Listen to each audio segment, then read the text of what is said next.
Olá pessoal, eu sou o professor João Tolentino e neste vídeo vamos ver a solução de uma série de exercícios de perda de carga.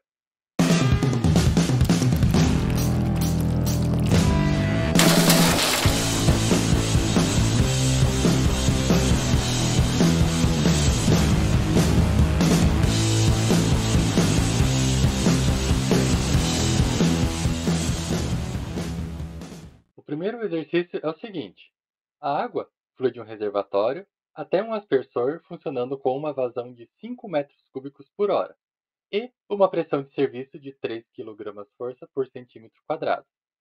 Tendo a tubulação um diâmetro de 25 milímetros e a altura h igual a 50 metros, calcule a perda de carga, HF, entre o ponto A, na parte superior do reservatório, e o ponto B, na saída do aspersor.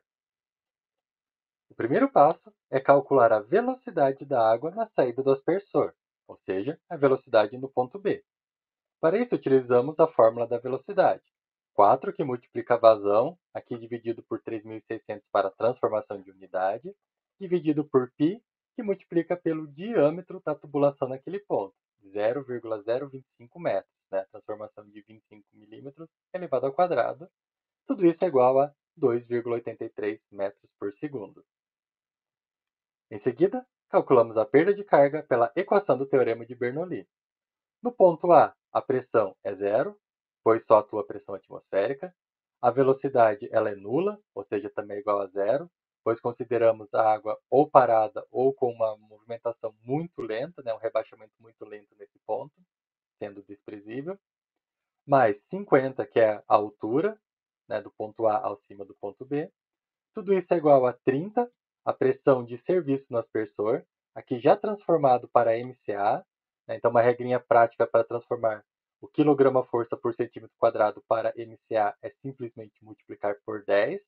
Então 3 kg-força por centímetro quadrado viram 30 MCA, mais a velocidade que a gente acabou de calcular nesse ponto, né, o termo cinético da equação, mais uma altura zero, mais uma perda de carga entre A e B, igual então a 19,6 metros de coluna de água. E o segundo exercício. O diâmetro de uma tubulação aumenta gradualmente de 150 milímetros em B para 450 milímetros em A, estando o ponto A 4,5 metros abaixo do ponto B.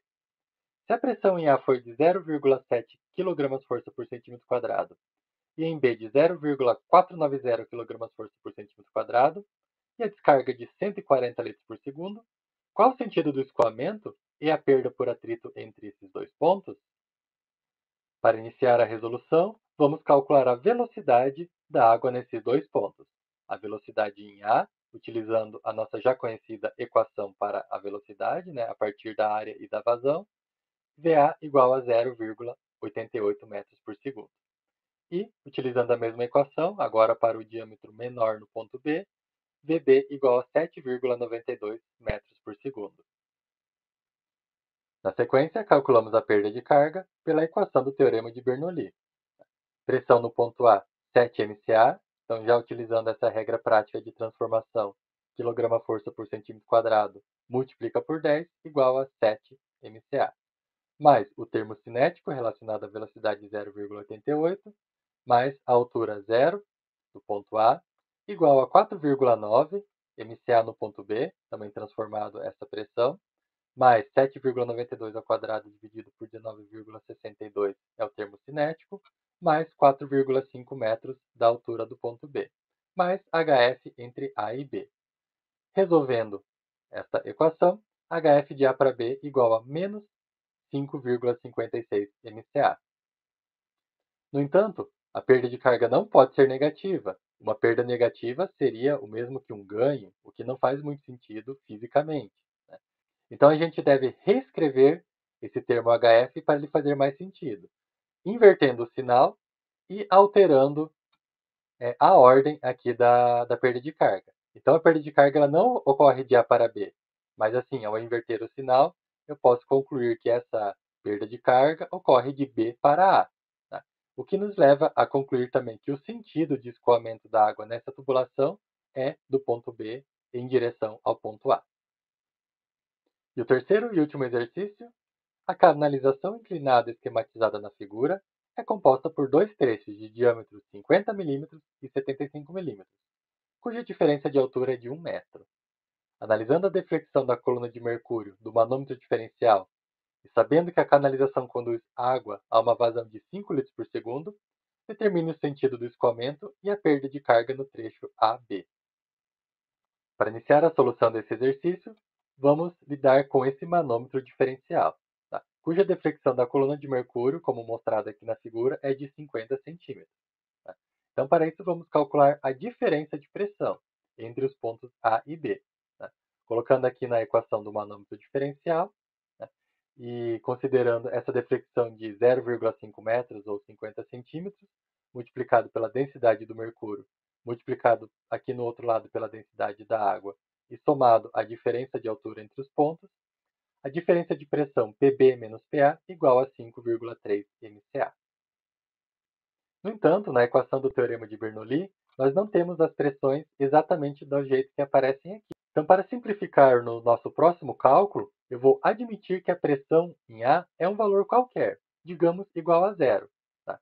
Então, ao admitir que PA é igual a zero, PB é igual a 5,3 MCA. Tá?